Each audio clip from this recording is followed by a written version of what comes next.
Liverpool is famous for its stunning architecture, from the Liver Building to St George's Hall. There are more historic listed buildings here than in any other city in the UK outside of London. More Georgian houses than the city of Bath, which is quite astonishing. But it's not the heritage buildings that have been preserved that I'm here to find out about today. It's the ones that have completely disappeared.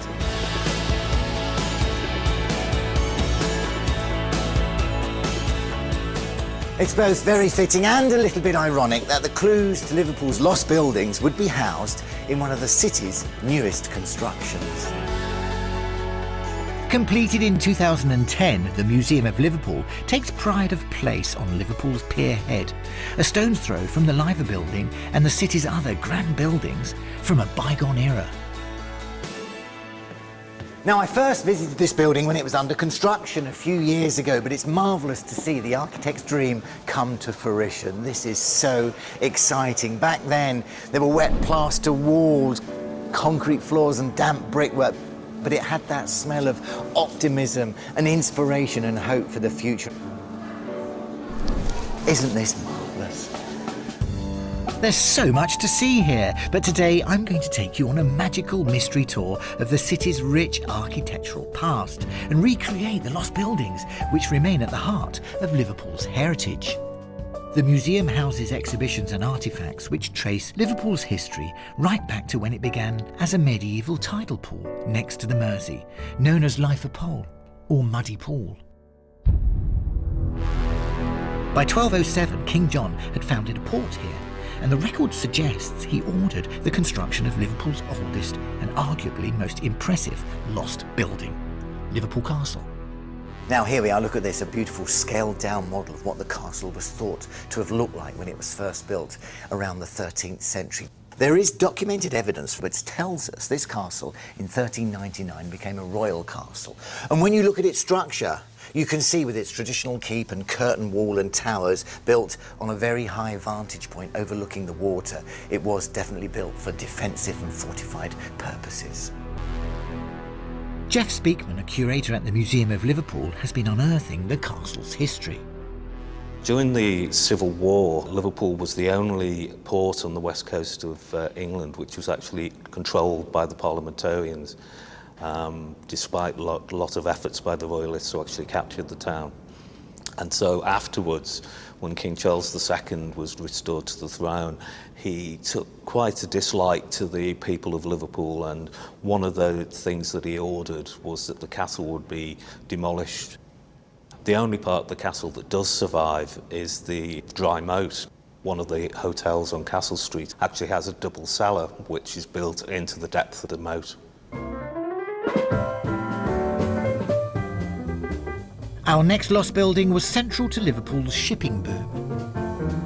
One thing you can't ignore when visiting this city, and that's Liverpool's rich maritime history. It is all around us, but it's such a shame that the old Custom House doesn't exist anymore. It would have been here on this redeveloped area, ready to greet the new ships arriving on a daily basis. An icon built in bricks and mortar, a statement of how successful the merchant shipping was in the late 19th century. It was also something that led to its downfall. It was a huge domed building, and it was a bit of a one-stop shop for tradesmen during the maritime boom. It housed a post office, a telegraph office, and the Mersey Docks and Harbour Board. But in 1941, during the May Blitz that battered Liverpool, German bombs destroyed the beautiful dome and gutted its interior. Liverpool was targeted by the Luftwaffe because it was a key Atlantic trade point, and so it brought the very symbol of Liverpool's maritime prosperity to its knees. When the decision was taken to demolish its broken shell, there was public outrage, and to this day there's still a debate about whether reconstruction would have in fact been possible. But as times change, so has the usage of the docks, and now the Hilton Hotel greets tourists in the same spot where the Customs House greeted ships a century before.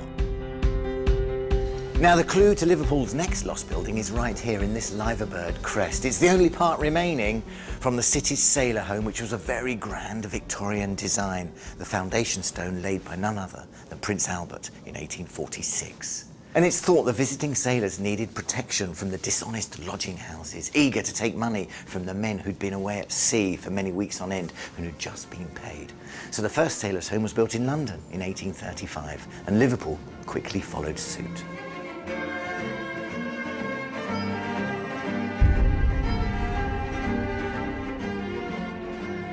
John Cunningham designed it, or based his design on some of the Elizabethan houses, one of them being Hardwick Hall in Derbyshire, I believe.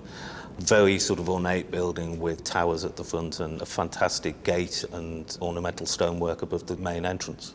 The interior of the sailor's home was designed to very much mirror the idea of a ship. The central courtyard was open to the glass ceiling and created this atrium with colonnades on either side. And each of the rooms was designed to look like a cabin on board a ship. But when you actually see the interior, you realise it almost looked like a prison in many respects. The sailors' home was over 100 years old. By the 1960s, the number of sailors actually staying in the building was dropping considerably, and it was demolished in 1974. It was actually redeveloped in the last 5 years when a large department store was built on the site.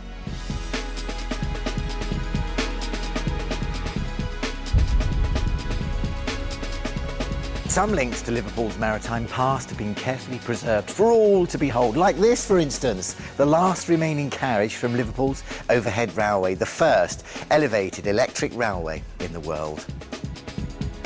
Cleverly, the museum have suspended it at the height the actual railway would have stood. The series of bridges were a striking presence, dominating the local landscape and providing shelter for the dockers on their way to work.